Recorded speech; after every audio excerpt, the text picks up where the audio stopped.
This is Telugu Bible Radio, streaming the living word of living God.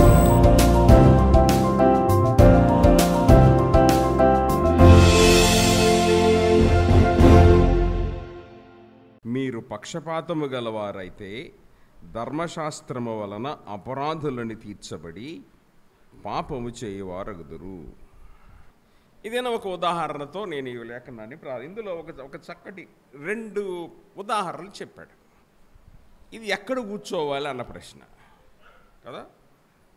ఇందులో కుర్చీలో కూర్చున్న వాళ్ళ గురించి, నేల మీద కూర్చునే వాళ్ళ గురించి రాశాడు.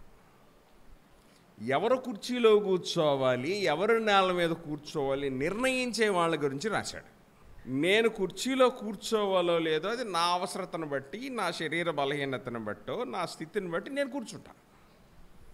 నేను నేల మీద కూర్చోవాలన్నది నా పరిస్థితిని బట్టి నేను కూర్చుంటాను. ఏమండి, మనలో చాలామందికి కుర్చీల మీద కూర్చోవటం ఇష్టం ఉండదు. కూర్చుని క్రింద కూర్చుని భారతదేశ సాంప్రదాయంలో చాప మోకరించి కూర్చుని వాక్యం విని ప్రార్థన చేసుకోవటం తృప్తిగా ఉంటుంది, మనకు ఆరాధన చేసుకున్నట్టు ఉంటుంది. కొన్నిసార్లు శరీర బలహీనత, డాక్టర్స్ వద్దంటారు, మనకి శారీరక ఇబ్బందులు వస్తాయి. వాటి వల్ల కొన్నిసార్లు అది పరిస్థితి అనుకూలించకపోతే తప్పదు. అది కొంచెం బాధగానే ఉన్నా తప్పదు, అంతకంటే చేయలేని పరిస్థితి. సో అయితే ఇక్కడ అది కాదు మాట్లాడుతున్నది. ఎవరు ఎక్కడ కూర్చోవాలి అని ఎవరు నిర్దేశిస్తారు, ఎవరు నిర్ణయిస్తారు, ఈ నిర్ణయించే వారి గురించి రాస్తున్నాడు. ఒక ఉదాహరణ ఏం చెప్పాడంటే, మీ సంఘంలోనికి ఒక ఆయన వస్తాడు, ఇద్దరు వ్యక్తులు వస్తున్నప్పుడు ఒక ఆయన చాలా చక్కగా తెల్ల వస్త్రాలు వేసుకుని, మన భాషలో మాట్లాడుకుందాం, వాళ్ళ భాష వదిలేద్దాం, చక్కటి తెల్ల వస్త్రాలు వేసుకొని కొంచెం ఆర్భాటంగా 5 ఏళ్ళకి ఎన్ని ఉంగరాలు 12 ఉంగరాలు ఉంటాయి తెలుసా మీకు. 12 రాళ్ళు 5 ఏళ్ళకి సర్దుతారు, కలుపుకు ఒక ఉంగరం లెక్క. మీకు తెలుసో తెలియదో సంగతి. ఈ రాళ్ళు అంటే ఇష్టం ఉన్నవాళ్ళు ఉంటారు. వాళ్ళు 12 రాళ్ళు పెట్టుకుని అలంకరించుకొని వస్తారు. ఇంకా బంగారపు గొలుసు, పులిగోరు, గడియారం, ఉన్న పెద్ద నోటు జేబులు కనపడేటట్టు ఇవన్నీ వేసుకుని వస్తాడు కదా ఆయన. ఒక కారులో దిగాడు. ఇప్పుడు ఆరాధన జరుగుతుంది. ఆరాధన జరుగుతున్నప్పుడు ఆరాధనలో వారిని ఎక్కడ కూర్చోబెట్టాలి? ఆయన కొత్తగా మన మందిరానికి వచ్చాడు. ఇన్ని ఆర్భాటంతో కొంచెం ధనవంతుడైన వాడు, పలుకుబడి కలిగిన వాడు, బయట అధికారం కలిగిన వాడు దేవుని మందిరానికి వచ్చాడు. ఆయన ఎక్కడ కూర్చోబెట్టాలి? ఎవరు నిర్ణయిస్తారు? ఖచ్చితంగా సంఘంలో ఉన్నవాళ్లే నిర్ణయిస్తారు. ఈ సంఘంలో ఉన్న వాళ్ళే నిర్ణయిస్తారు. బయట వాళ్ళు వచ్చి నేను అక్కడ కూర్చుంటాను వాళ్ళు అనరు కదా, వాళ్ళకి తెలియదు. ఈ సంఘంలో ఎవరు ఎక్కడ కూర్చోవాలన్న సంగతి వారికి తెలియదు. స్టేజ్ మీద ఎవరు కూర్చుంటారు, బలిపీఠం దగ్గర ఎవరు ఉంటారు, ఎక్కడ ఎవరు కూర్చుంటారు అన్న సంగతి వారికి తెలియదు. కనుకనే వారు లోపలికి రాగానే ఇక్కడ ఉన్నవారు ఎవరో ఒకరు వెళ్ళి మీరు ఇక్కడ కాదా ఇక్కడ కూర్చోండి అంటారు. అది అలా కూర్చోండి. రెండవది, ఇంకొక ఆయన వచ్చాడు, చెరువుల మీద పని చేయటానికి వచ్చారు. ఆయన్ని ఎక్కడ కూర్చోబెట్టాలి? ఇది ప్రశ్న సంఘంలోది. ఈ ప్రశ్నకు సమాధానం వెతుక్కోమని రాశాడు ఈ పత్రికలో. ఆ వారిని కూర్చోబెట్టడం గురించి కూడా ప్రశ్న కాదు, ఎవరెక్కడ కూర్చోవాలి అని నీ మనసులో నీ తీసుకునే నిర్ణయాన్ని గురించిన ప్రశ్న. ఎవరెక్కడ కూర్చోబెట్టాలి అన్నది రెండో విషయం. ముందు నువ్వు అనుకుంటావు కదా, వీళ్ళని ఎక్కడ కూర్చోబెడితే బాగుండు, వీళ్ళని ఎక్కడ కూర్చోబెడితే బాగుండు, ఆ విషయం మాట్లాడుతున్నాడు. ఎవరిని ఎక్కడ కూర్చోబెడితే బాగుండు అని మీరు అనుకునేటప్పుడు మీకు ఒక ప్రశ్న నేను వేస్తున్నాను. తప్పు కాదు అది. మీరు పైన కూర్చోండి, మీరు కుర్చీలో ఇక్కడ కూర్చోండి, మీరు ఈ నేల మీద కూర్చోండి, లేకపోతే నేను ఇక్కడ కూర్చున్నాను, నా పక్కన ఇక్కడ చాప మీద కూర్చోండి అని. అయితే ఇక్కడ ప్రశ్న ఏంటంటే, ఎవరిని ఎక్కడ కూర్చోబెట్టాలి, ఎవరెక్కడ కూర్చుంటే బాగుండు అని నువ్వు మనసులో నువ్వు అనుకోవటం గురించి మాట్లాడుతున్నాడు. దానికి ఏమంటున్నాడంటే, నువ్వు అలా వారిని కూర్చోబెట్టడానికి సరైన కారణం నీ దగ్గర ఉందా? ఎవరెక్కడ కూర్చోవాలని నిర్ణయించటానికి కారణం నీ దగ్గర ఉందా? ఏ కారణం వల్ల చెప్తున్నావు అలాగా? దేన్ని చూసి ఆ విషయం మాట్లాడుతున్నావు? ఆయన తెల్ల వస్త్రాలు వేసుకుని, పట్టు వస్త్రాలు వేసుకుని అంగు ఆర్భాటంతో ధనవంతుడని పైన కూర్చోమన్నావా, ఐశ్వర్యవంతుడని పైన కూర్చోమన్నావా, పలుకుబడి గలవాడని పైన కూర్చోమన్నావా, ఇతను పలుకుబడి లేనివాడని కింద కూర్చోవాలనుకున్నావా? ఇలా ఏ విధంగా ఎవరు ఎక్కడ కూర్చోవాలనే నిర్ణయించేటప్పుడు నువ్వు దేనిని ఆధారం చేసుకుని నిర్ణయిస్తున్నావు? ఈయన పలుకుబడి గల ఆయన కానీ ఈయనకి మంచి కుర్చీ చేస్తే రేపు మనకు రోడ్డు వేయొచ్చు, పలానా వారు వచ్చారు కాబట్టి వారిని ప్రత్యేకమైన స్థానంలో కూర్చోబెట్టడం అనేది దేవుని మందిరములో వారి దగ్గర ప్రతిఫలాన్ని అపేక్షించి ఒకరిని గౌరవించటం వాక్యానికి విరుద్ధం అని మాట్లాడుతున్నాడు.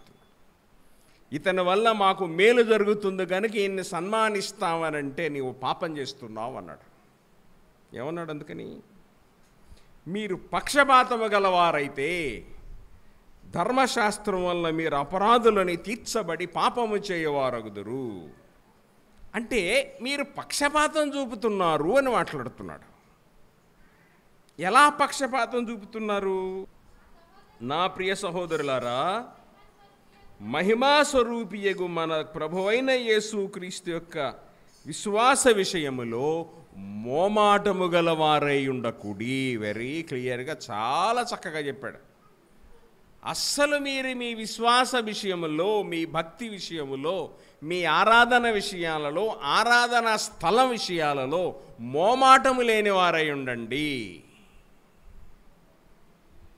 అస్సలు హెచ్చు తగ్గులనేవే దేవుని మందిరంలో మాట్లాడకండి. పెద్ద చిన్న, ధనిక పేద, ఏమండి, గొప్ప తక్కువ అనే పదాలే దేవుని మందిరంలో పనికిరావు. దేవుని ఆరాధనలో అందరూ ప్రభువును ఆరాధించడానికి వచ్చిన సోదరులే తప్ప, అందరూ సహోదర బృందమే తప్ప, ఇందులో ఎవరికి ఉపయోగపడేవారే కానీ మరొకరికి లాభాపేక్షను సమకూర్చేవారు కానీ లాభాపేక్ష పొందే సంబంధాలు కానీ దేవుని ఆరాధనలో పనికిరావు. ఒకవేళ అది మీకు కలిగి ఉంటే నీ హృదయంలో నువ్వు పాపం చేస్తున్నావని లెక్క. దేవుని లేఖనంలో మాట్లాడుతున్న విషయం చూస్తే మోమాటము లేనివారు ఈయన చక్కటి ఉదాహరణ చెప్పాడు. ఒకడు బంగారు ఉంగరము పెట్టుకొని ప్రశస్త వస్త్రములు ధరించుకొని సమాజ మందిరములోనికి వస్తే మురికి బట్టలు ధరించుకొని దరిద్రుడిలోనికి వచ్చిన యెడల మీరు ప్రశస్త వస్త్రం ధరించుకొని వానిని సన్మానించి నీవిక్కడ మంచి స్థలం ఉందో కూర్చుండుమని చెప్పి ఆ దరిద్రునితో నీవక్కడ నిలువుము, లేక నా పాదపీఠము దిగువ కూర్చుండుమని చెప్పిన యెడల నీ మనసులో భేదము పెట్టుకొని మీరు దురాలోచనతో విమర్శ చేసిన వారగుదురు కాదా? వీరిద్దరికీ వ్యత్యాసం చూపిస్తూ, వీళ్ళు పెద్ద వీళ్ళు చిన్న అనే విభేదం చూపిస్తూ మీ మనసులో అది పెట్టుకునే కదా మీరు ఎలా మాట్లాడారు? ఒక ఆయన పైన కూర్చోమని, ఒక ఆయన కింద కూర్చోండి, నువ్వు ఎలాగన్నావు? ముందు వచ్చిన వాళ్ళు ముందుకెళ్ళి కూర్చోండి, వెనక్కి వచ్చిన వాళ్ళు వెనక్కి కూర్చోండి, ఇంతే రూలు. మనిషి స్థితిని బట్టి, గతిని బట్టి, స్థాయిని బట్టి స్థలాన్ని నిర్ణయించటం అనేది దేవుని వాక్యానికి విరుద్ధమైన పని. స్పెషల్లీ బయట నుంచి గెస్ట్లు వస్తారే, ఎందుకు కుర్చీ చేస్తున్నావు నువ్వు? ఎందుకు అధిక మర్యాద చేస్తున్నావు అంటే నువ్వేదో ఆశిస్తున్నావు. చాలా నిష్పక్షపాతంగా మొహమాటం లేని వారై ఉండండి. ఇది దీనికి అర్థం ఏంటంటే ఏదో వారి మీద ఆధారపడి బ్రతకాలనో, వారి దగ్గర ధనాపేక్ష ఆశించాలనో కాదు. దేవుని శరీర నియమం ఇది. దేవుని సంఘ నియమంలో ఇది వాస్తవం. ఎవరైనా ప్రభు దృష్టిలో అందరినీ ప్రేమించేవాడే ఆయన. ఎక్కడ కూర్చున్నా వారికి సమాన స్థానాన్నే ఇచ్చేవాడు. లూకా సువార్త 20వ అధ్యాయం 21వ వచనం. బోధకుడా, నీవు న్యాయముగా మాటలాడుచు బోధించుచున్నావు. నీవెవని యందును మోమాటము లేక సత్యముగానే దేవుని మార్గమును బోధించుచున్నావని ఎరుగుదుము. యేసయ్యలో తప్పు పట్టాలని చాలా ప్రయత్నం చేస్తున్న వారిలో ఆయనకు వచ్చి వాళ్ళు చెప్పుకున్నది ఏంటంటే, అయ్యా నీ బోధలో మోగమాటం లేదు, నువ్వేం చెప్పినా మోగమాటం లేకనే మాట్లాడుతున్నావు. మేము శాస్త్రులమని, పరిసయ్యులమని, లేక సామాన్య ప్రజలని, బీదలనే విభేదమే లేకుండా అందరికీ సమానంగా ఒకటే సూత్రాన్ని బోధిస్తున్నావు. రక్షణ సంకల్పం, బాప్తీసం, డబ్బున్న వారికి డబ్బు లేని వారికి అన్న తేడా ఉందండి. అవునండి, డబ్బున్న వారికైనా అదే బాప్తీసం, డబ్బు లేని వారికైనా అదే తొట్టిలో బాప్తీసం ఇస్తారు. అంటే కొంతమందికి బంగారు బాప్తీసం తొట్టిని, కొంతమందికి మట్టి బాప్తీసం తొట్టిలే ఉండవు. ఎవరికైనా ఒకటే దేవుని సంఘంలో. అందుకే అందరికి ఒకటే బాప్తీసం, అందరికి ఒకటే విధానం ఉంటుంది. దేవుడు ఎందుకు ఈ విషయాన్ని పాపం అని అంటున్నాడో అర్థం చేసుకుందాం. దేవుడు పక్షపాతి కాడని నిజముగా గ్రహించి ఉన్నాను. ప్రతి జనములోనూ ఆయనకు భయపడి నీతిగా నడుచుకుని వారిని ఆయన అంగీకరించును. దేవుడు పక్షపాతి కాడు. దేవుడు పక్షపాతి కానప్పుడు ఆయన ఇంట్లో కూడా పక్షపాతం ఉండదు. నేను దేనిని నమ్మనో అది నా ఇంట్లో ఉండదు. నేను దేనిని ఆచరించనో ఆ ఆచారం నా గృహంలో ఉండదు. నేను ఏ భాష మాట్లాడనో ఆ భాష నా గృహంలో మాట్లాడరు. అలాగే ఏ పద్ధతి నా ఇంట్లో ఉండదో ఆ పద్ధతి నా గృహానికి సంబంధించింది కాదు. మరి దేవునిలో పక్షపాతం లేనప్పుడు దేవుని ఇంట్లో పక్షపాతం ఎలా వస్తుంది? దేవునికి మోమాటం లేనప్పుడు దేవుని సంఘంలో మోమాటం ఎలా వస్తుంది? అందువల్ల దేవుని వాక్యం మాట్లాడుతుంది, మీరు మోమాటం లేని వారై ఉండాలి. ఏ విషయాలలో? మనుషులను సంఘంలోనికి వచ్చినప్పుడు వారిని గౌరవించే విషయాలలో. పెద్దవారి కుర్చీ వేసిన దానికంటే బీదవాణిని కింద కూర్చోమన్న దానికి దేవుని హృదయం నొచ్చుకున్నది. రోమీయులకు రాసిన పత్రిక 2వ అధ్యాయం 11వ వచనం. దేవునికి పక్షపాతము లేదు, ధర్మశాస్త్రము లేక పాపము చేసిన వారందరూ ధర్మశాస్త్రము లేక ఏ నశించెదరు. దేవునికి పక్షపాతమే లేదు. తీర్పు తీర్చేటప్పుడు ఆయన నీతిగల న్యాయాధిపతి అయిన కారణంగా ఆయనలో పక్షపాతం లేదని దేవుని వాక్యం మాట్లాడుతుంది. అలాగే కొలసీలు రాసిన పత్రిక 3వ అధ్యాయం 25వ వచనంలో కూడా ఇంకొక మాట చూద్దాం. అన్యాయం చేసిన వానికి తాను చేసిన అన్యాయము కొలది మరల లభించును, పక్షపాతం ఉండదు. తీర్పు తీర్చేటప్పుడు అన్యాయం చేసిన వానికి అన్యాయంగానే తీర్పు తీర్చబడుతుంది, అందులో పక్షపాతం ఉండదు. ఇక్కడ రక్షించబడ్డాడు, రక్షించబడలేదు, మాస్టర్ గారు అబ్బాయి, మాస్టరమ్మ గారు అబ్బాయి, వేరే వాళ్ళ అబ్బాయి, విశ్వాసి కొడుకు, అవిశ్వాసి కొడుకు, డబ్బున్న వాళ్ళు, డబ్బు లేని వాళ్ళు. వాక్యం మాట్లాడుతుంది, దానిని బట్టి బేరీజే వేయడు ఆయన. అధిక పాపం చేసిన వానికి అన్యాయము కొలది, వాడి అన్యాయమే వానికి కొలబద్ద. నీ అన్యాయాన్ని బట్టి నీకు తీర్పు తీర్చబడుతుంది. ఇంకొక ఉదాహరణ దేవుడు చెప్తాడు. ఇంకా బైబిల్ మీరు చదివితే చాలా సమయం పడుతుంది, కానీ మలాకీ గ్రంథంలో దేవుడు అంటాడు, ఇశ్రాయేలీలతో చెప్తాడు. అంటే మీరు దేవునికి అర్పించే విషయం మాట్లాడతాడు. మీరు మీ గవర్నర్ ఉంటాడు కదా, మీ అధికారం చేసేవానికి, వానికి ఏదన్నా ఇవ్వాలంటే, బహుమతి ఇవ్వాలన్నా చాలా శ్రేష్టమైన దాన్ని తీసుకెళ్ళి మీరు ఇస్తారు. ఎందుకంటే ఆయన మెప్పు పొందాలని, ఆయనకి ఇష్టమైన దాన్ని, ఆయన అంగీకరించేదాన్ని, ఘనమైన దాన్ని మీరు ఆయనకి ఇస్తారు కదా. మరి దేవుని దేవాలయంలో దేవునికి అర్పించవలసిన వాటి విషయంలో అంత ఘనత మీరు ఎందుకు ఇవ్వటం లేదు? దేవుడు ఎలా అడుగుతాడంటే, నేనంతా మీకు చులకనైపోయానా? మీ గవర్నర్కి మీరు ఇచ్చే గౌరవం కంటే తక్కువ వాడనయ్యానా నేను మీకు అని అంటాడు. అనగా దేవుని మందిరంలో, దేవుని ఇంటిలో పక్షపాతం కానీ మోవాటం కానీ పనికిరాదు. ఇట్ ఈస్ నాట్ యాక్సెప్టబుల్, దేవునికి అంగీకారమైనది కాదు. లేవీకాండం 19వ అధ్యాయం 15వ వచనం 6 విషయాలు ఉంటాయి. 1, అన్యాయపు తీర్పు తీర్చకూడదు. 2, బీదవాడిని పక్షపాతము చేయకూడదు. 3, గొప్పవాడిని అభిమానము చూపకూడదు. 4, న్యాయమును బట్టి నీ పొరుగువానికి తీర్పు తీర్చవలెను. 5, నీ ప్రజలలో కొండెములాడుచు ఇంటింటికి తిరగకూడదు. 6, నీ సహోదరునికి ప్రాణహాని చేయ చూడకూడదని నేనే యెహోవాను. నేనే యెహోవాను అంటే దానికి అర్థం ఏమిటంటే, ఐఎమ్ ద లార్డ్, నేనే ప్రభువును, కనుక నా ఎదుట మీ ప్రవర్తన ఈ 6 గుణాలు నాకు అవసరం. అందులో మనం ఇప్పుడు చేసుకున్న ఉదాహరణలో 2 ఉన్నాయి ఇందులో. 1, బీదవాడని పక్షపాతం చేయకూడదు, గొప్పవాడని అభిమానము చూపకూడదు. లోకంలో గొప్పవాడైన వాడు దేవుని మందిరంలో గొప్పవాడుగా కాకూడదు. డబ్బు ఉన్నవాడు తన డబ్బు గురించి అతిశయపడకూడదు, బీదవాడు తన దరిద్రతను గురించి సిగ్గుపడకూడదు. అన్యాయంగా ఎక్కడ న్యాయమే. అది సొంతవారైనా, పొరుగువారైనా, బంధువులైనా, ఎవరైనా న్యాయమే. సొంత వారికి ఒకలాగా, బయట వారికి ఒకలాగా చెప్పేది న్యాయం కాదు సుమా. దేవుడు దాన్ని ఒప్పుకోడు. అది ఏ లోకమన్నా కానీ, నువ్వు ప్రభువుని ఎరిగినా ప్రభువుని ఎరక్కపోయినా న్యాయం అన్ని చోట్ల దేవుడే ఉన్నాడు. దేవుడు న్యాయాధిపతి ఆయన అయినప్పుడు, న్యాయం నిర్ణయించేవాడు ఆయన అయినప్పుడు, న్యాయం ఎక్కడైనా ఒకటేలాగా ఉండాలని దేవుడు ఆశిస్తాడు. కొండములు చెబుతూ ఇంటింటికి తిరగకూడదు. మూడవది, సహోదరునికి ప్రాణహాని చూడకూడదు. ప్రాణహాని చెయ్యకూడదు కాదు, ఏమని రాశాడండి? చాలా చక్కగా ఉంది వాక్యం. ఏమన్నది? ప్రాణహాని చూడకూడదు, ఆలోచించకూడదు. ఎవడన్నా ఈయన కొడితే బాగుండరు అంటారే అప్పుడప్పుడు కదా.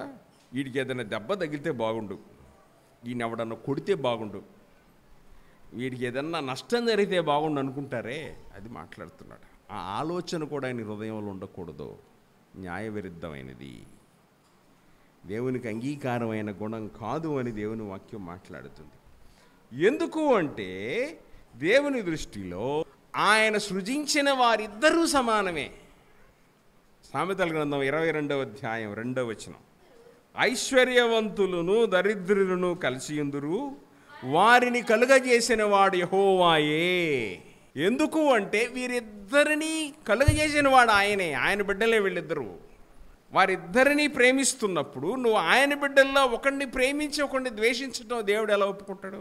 వీడిని ఇలా చేశాను, వీడిని ఇలా చేశాను అని నువ్వు ఒక పక్షం తీసుకోవటం దేవునికి ఇష్టం లేదు. దేవుడు తన స్వరూపంలో చేసిన మనిషిని అవమానపరచటం అవుతుంది. నువ్వు ఒకరిని గౌరవించావంటే మరొకరిని అవమానపరుస్తావని దానికి అర్థం. ఒకరిని సన్మానించావంటే మరొకరు ఉండగానే ఇద్దరినీ సమానంగా చూడవలసిన బాధ్యత నీ మీద ఉంది. అలాంటప్పుడు నువ్వు ఇద్దరినీ వేరువేరుగా చూసి వేరువేరు తూనికరాళ్ళు, వేరువేరు కొలబద్దలు, వేరువేరు ఆలోచనలతో మనుషులను చూడటం ప్రారంభిస్తే అది దేవుని దృష్టిలో, దేవుని దేవాలయంలో, దేవుని ఆరాధనలో తగదు. బయట అధికారులే బయట అధికారైన వారైనా దేవుని మందిరంలో సమానులే. దేవుని మందిరపు పద్ధతి వేరు, బయట పద్ధతి వేరు. బయట పద్ధతి దేవాలయంలోనికి రాకూడదు. దేవుని దేవాలయం, దీనికి అధిపతి దేవుడు. ఆయన శిరస్సు అయినప్పుడు ఈ సంఘమంతా దేవుని శరీరం అయినప్పుడు ఈ శరీర అవయవాలలో పెద్ద చిన్న అని ఎక్కడుంది? లేదు కదా. ఆయన ఒక్కడే శిరస్సు దీనికి. దానివల్లనే దేవుని సిద్ధాంతం వెరీ క్లియర్, చాలా స్పష్టంగా ఉంది మనకి. దేవుడి సంఘానికి శిరస్సు అయినప్పుడు, దేవుని సంఘమంతా దేవుని దేహం అయినప్పుడు ఇందులో హెచ్చుతగ్గు ఎవరి పని వాళ్ళు చేస్తారంతే. కనుకనే దేవుని దేవాలయంలో దేవుడు ప్రేమించిన బీదవారిని ఎప్పుడూ అవమానపరచకూడదు.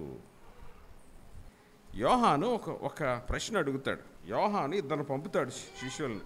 వాళ్ళు అడుగుతారు, రాబోవాడు నీవేనా, మేము ఇంకా ఎవరి కొరకన్నా చూడాలా అని నేను అడగడానికి వచ్చామయ్యా అని అడుగుతారు యేసు ప్రభుని. అప్పుడు ఆయన అంటాడు, మీరు వెళ్ళి మీరు కన్నవాటిని విన్నవాటిని ఆయనకు చెప్పండి, యోహానుకు చెప్పండి. ఏమని? గుడ్డివారు చూపు పొందుతున్నారు, కుంటివారు నడుస్తున్నారు, కుష్ఠరోగులు శుద్ధులగుచున్నారు, చెవిటివారు వింటున్నారు, చనిపోయిన వారు లేపబడుచున్నారు, బీదలకు సువార్త ప్రకటించబడుచున్నది. This is what very important here. బీదలకు సువార్త ప్రకటించబడుతుంది. ఎందుకు ఈ మాట అనవలసి వచ్చింది? యూదా మత సిద్ధాంతంలో బీదలైన వారికి సువార్త అవసరం లేదు అనే బోధ ఆ రోజుల్లో ఉండేది. జ్ఞానవంతులకే బోధ, ఈ శాస్త్రులు పరిసయ్యులు వీరికే బోధ, కానీ మిగిలిన వారందరూ బయట ఉండవలసిన వారు, మీకేంటి దేవాలయంలో పని? యేసయ్య బోధిస్తూ ఉండగా మార్కు సువార్త 12వ అధ్యాయం 37వ వచనం, సామాన్య జనులు అనగా దేవుని దేవాలయంలో ఏ విధమైన అధికారము లేకుండా వచ్చి విని కూర్చుని వెళ్ళేవాళ్ళు వీరందరూ సంతోషపడ్డారట యేసయ్య బోధ చెప్తే. సో ఆధిక్యత లేనివారు, గుర్తింపు లేనివారు, స్థితిగతులు లేనివారు, ఏ విధమైన హోదా లేని వారిని బీదవారిగా లెక్కించేవారు. సో ఈ ధనిక పేద అనే తారతమ్యాలు ఆ దినాల్లో వేరు. భారతదేశంలో పేదరికానికి డెఫినేషన్ వేరు. వేరే దేశాలలో ఆ దేశ భౌగోళిక పరిస్థితులను బట్టి డెఫినేషన్స్ మారతాయి. కానీ దేవుని రాజ్యంలో డెఫినేషన్స్ మారవు. ఈ మారే నిర్ణయాలు దేవుని రాజ్యంలో ఉండవు. దేవుని రాజ్యంలో దేవుని ఆలోచన ఒక్కటే, హీ లవ్స్ హిస్ పీపుల్. ఆయన చేత సృజించబడిన వారందరినీ ప్రేమించేవాడు ఆయన. అందులో గుర్తింపు లేని వారంటే దేవునికి బాగా ఇష్టం. ఏ హోదా ఏ గుర్తింపు లేకుండా నాది ఏమీ లేదయ్యా, నేను ఒట్టివాడిని ప్రభు అనేవాళ్ళంటే దేవునికి ఇష్టం. నేను బీదవాడినయ్యా, నాకు ఏ గుర్తింపు లేదు, నన్ను ఎవరూ పట్టించుకోరు, నా పక్షాన ఎవరూ లేరయ్యా అనేవారంటే దేవునికి ఇష్టం. అనగా నాకున్నవేవి నన్ను ఆదుకోనైనా అని అనగలిగిన వాడు దేవునికి ఇష్టం. వాటి మీద ఆధారపడకుండా ప్రభు వైపు చూసేవారంటే ఆయనకి ఇష్టం. దానివల్లనే కొరింథీ రాసిన మొదటి పత్రికలో పౌలు భక్తుడు చక్కటి విషయం రాశాడు. మీలో లోకరీతి జ్ఞానులైనను ఘనులైనను గొప్ప వంశము వారైనను అనేకులు పిలువబడలేదు, కానీ ఏ శరీరము దేవుని ఎదుట అతిశయింపకుంటున్నట్లు జ్ఞానులు సిగ్గుపరచుటకు లోకమునందుండు వెర్రివారిని దేవుడు ఏర్పరచుకొని ఉన్నాడు. బలవంతులైన వారిని సిగ్గుపరచుటకు లోకములోని బలహీనులైన వారిని దేవుడు ఏర్పరచుకొని ఉన్నాడు. ఎన్నికైన వారిని వ్యర్థము చేయుటకు లోకములో నీచులైన వారిని, తృణీకరింపబడిన వారిని, ఎన్నిక లేని వారిని దేవుడు ఏర్పరచుకొని ఉన్నాడు. అయితే మనం ఆయన మూలముగా మీరు క్రీస్తు యేసునందున్నారు. God has chosen the people. ఈ లోకంలో ఎవరెవరైతే మాకేమీ లేదన్నారో వారినే దేవుడు ఎన్నుకున్నాడు. దేవుడు ఎన్నుకున్నవాడు దేవాలయంలోనికి వస్తే నువ్వు కింద కూర్చో, నా పక్కన కూర్చో, నా పాదపీఠం దగ్గర కూర్చో అనటం దేవునికి నచ్చలేదు. దేవునికి ఇష్టం ఉంటుంది అది. హెచ్చు తగ్గులు దేవుని దేవాలయంలో లేవు. దేవుని దృష్టిలో అందరూ ప్రేమించబడ్డవారే. అందరి కొరకు ప్రభు ప్రాణం పెట్టాడు. నీవెవరినైతే క్రింద కూర్చోమన్నావో ఆయన కొరకు ప్రభు ప్రాణం పెట్టాడు. ప్రభు రక్తం కార్చి, ప్రభు రక్తంలో తన పాపం కడుక్కొని దేవాలయం వెనుకొచ్చిన సహోదరుణ్ణి నువ్వు క్రింద కూర్చొని నువ్వు అనగలిగావంటే నీ యేసు రక్తాన్ని అవమానపరుస్తున్నావు. ఆయన దేవుని సన్నిధిలో పరిశుద్ధునిగా నిలబెట్టిన లాజరును గుమ్మం దగ్గర కూర్చోబెట్టి రొట్టె మెక్కలు తినే స్థితిలో ఉంచాడేమో కానీ ధనవంతుడు. బట్ ఇతను మరణించినప్పుడు దేవదూతులు ఆయనకు అధిక సన్మానం చేసినాయి. పేదరికాన్ని బట్టు, వారి దీనస్థితిని బట్టి ఎవ్వరినీ అవమానపరచకూడదు. ఇది వీళ్ళు చేశారని అనలేదు. మీరు ఇలాంటి ప్రవర్తన మీ సంఘంలో రాకుండా జాగ్రత్త పడండి అని మాట్లాడుతున్నాడు ఈయన. ఒక ఉదాహరణ చెప్పి, ఇది ఎందుకంటే అక్కడ సినగోగుల నుండి న్యాయం కూడా ఈ సమాజ మందిరాల్లోనే శాస్త్రులు, పరిసయ్యులు, వీళ్ళ మన ప్రధాన యాజకులే న్యాయం చెప్పేవాళ్ళు. ధర్మశాస్త్రం ఆధారంగా ఉండేది ఇశ్రాయేలీయుల తీర్పులన్నీ. దానివల్ల వీళ్ళు బయట న్యాయశాస్త్రానికి వెళ్ళేవాళ్ళు కాదు. ధర్మశాస్త్రం ఆధారంగా సమాజ మందిరంలో వీళ్ళ వరకు తీర్పులు జరిగాయి. దానివల్ల ఆయన అంటున్న మాట ఏంటంటే, ఇలాంటి పరిస్థితులలో కూడా మీరు న్యాయం చెప్పవలసి వచ్చినప్పుడు కూడా వివాదంతో ఇద్దరు వస్తే, ఎక్కడికి సమాజ మందిరములో ఇద్దరు వివాదంతో వస్తే డబ్బున్న వాడికి ఒకలాగా బీదవాడికి ఒకలాగా తీర్పు తీర్చేటట్లు ఎందుకు ప్రవర్తిస్తున్నారు మీరు? దేవుని న్యాయం న్యాయమే కానీ దేవుని న్యాయం ధనాన్ని బట్టి, బలాన్ని బట్టి, చదువును బట్టి, అందాన్ని బట్టి మారదు కదా. మీరెందుకు మారుస్తున్నారు అని దేవుడు మాట్లాడుతున్నాడు. అందువల్ల దేవుడు ఏమన్నాడంటే, మత్తయి సువార్త 7వ అధ్యాయం 1వ వచనం కొండ మీద ప్రసంగంలో యేసయ్య ఒక మాట చెప్పాడు.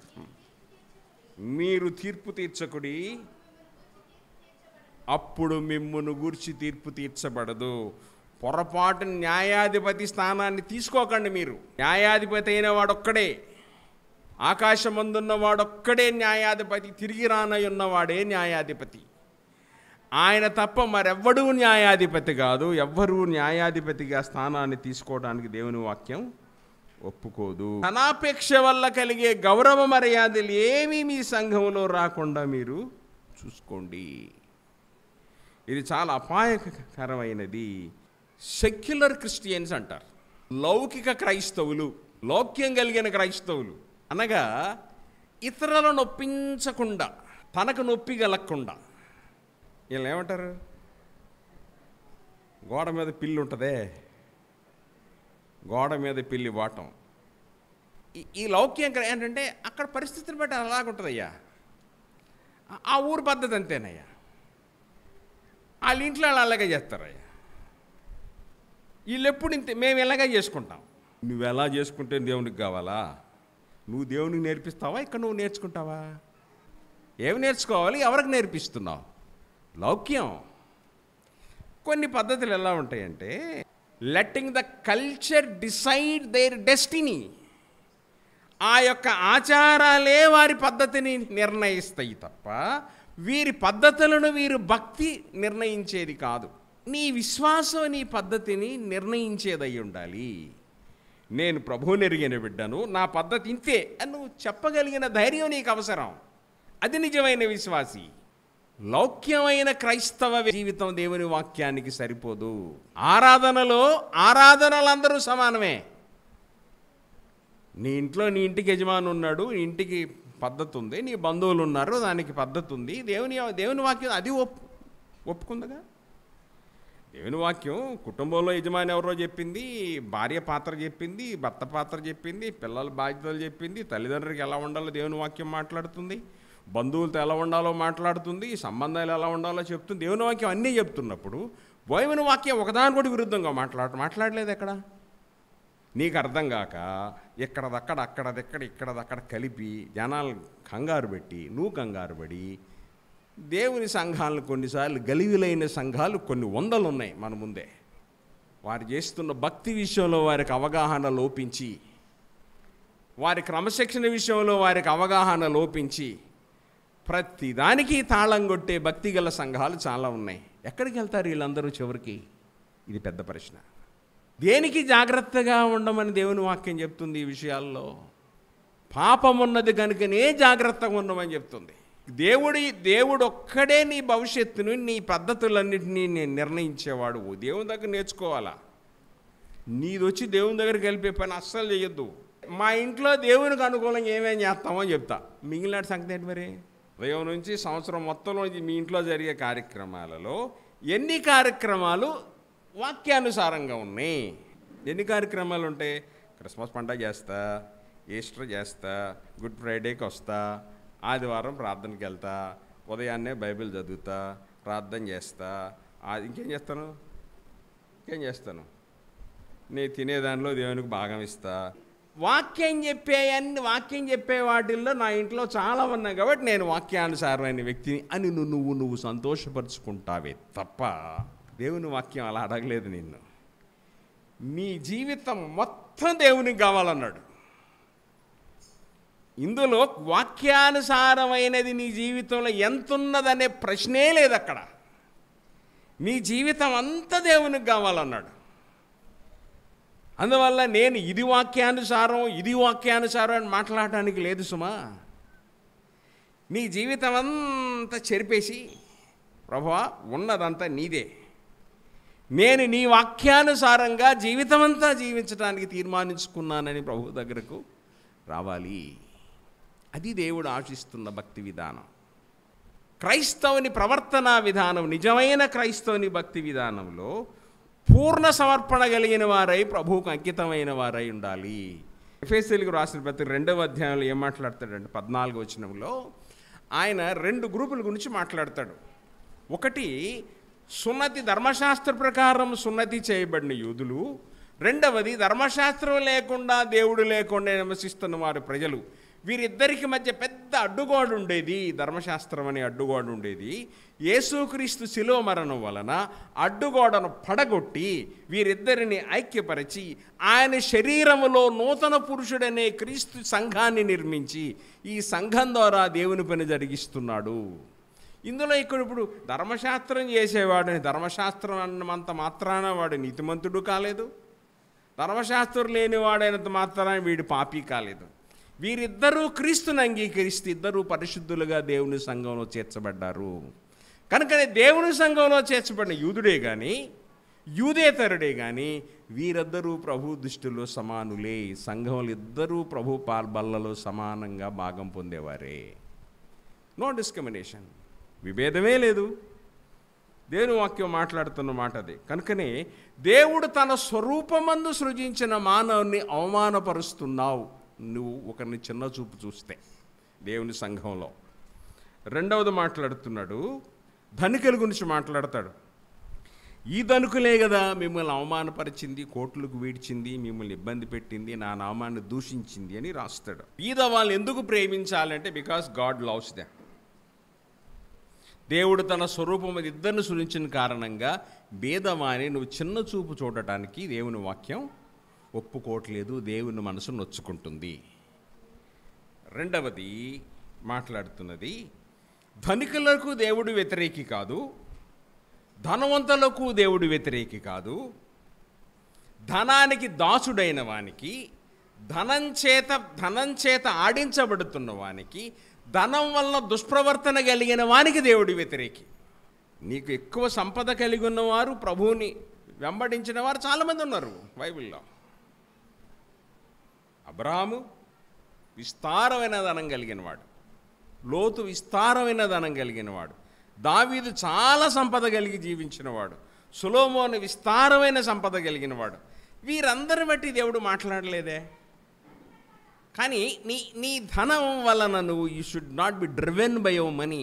దేవుడు నీకు ఇచ్చిన ధనం వలన నువ్వేం చేస్తున్నావు? దేవుని అవమానపరుస్తున్నారు వీళ్ళు. దేవుని నామాన్ని, దేవుని బిడ్డలను దూషిస్తున్నారు. ఆమోస్ గ్రంథం చదవండి. బీదవాళ్ళ గురించి దేవుడు ఏం మాట్లాడుతున్నాడు? ధనికులను అంటాడు, బీదవాళ్ళని దోసుకుని మాకు తినటానికి తాగటానికి తీసుకురమ్మని అడిగే ధనవంతులారా, భాషాను ఆవుల్లారా అంటాడు వారిని. యోధా దేశ స్త్రీలను దేవుడు మాట్లాడుతూ, అనగా బీదలను దోసుకుని తినాలనే ఆలోచన కలిగిన మీకు దేవుడు మిమ్మల్ని శిక్షించబోతున్నాడు, మీ ముక్కులకు గాలాలేసి లాగుతాడంటాడు. మూడవది, దేవుని నామాన్ని అవమానపరుస్తున్నారు బికాస్ ఆఫ్ దేర్ వెల్త్. దేవుడు వారికి ఇచ్చిన ధనం కొద్దీ వారు దేవుని నామాన్ని అవమానపరుస్తున్నారు. ఆఖరిగా, ఒకవేళ మీరు బీదను అవమానపరిస్తే మెట్టుకు నీవలే నీ పొరుగువాన్ని ప్రేమించమని లేఖనం ఉన్నట్టు మీరు ప్రాముఖ్యమైన ఆజ్ఞ నెరవేర్చిన ఎడల బాగుగానే ప్రవర్తించిన వారగుదురు.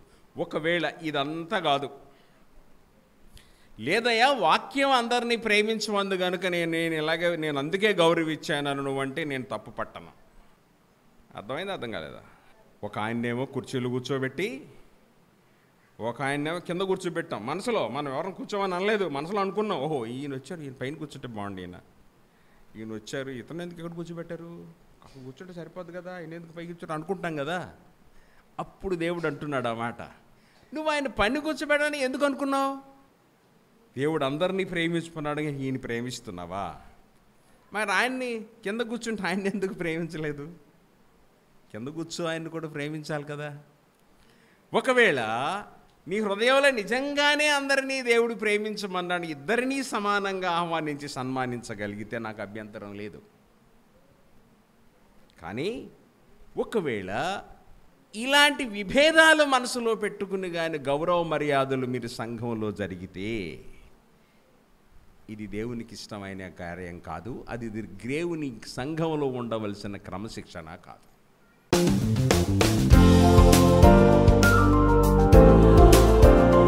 This is Telugu Bible Radio, streaming the living word of living God.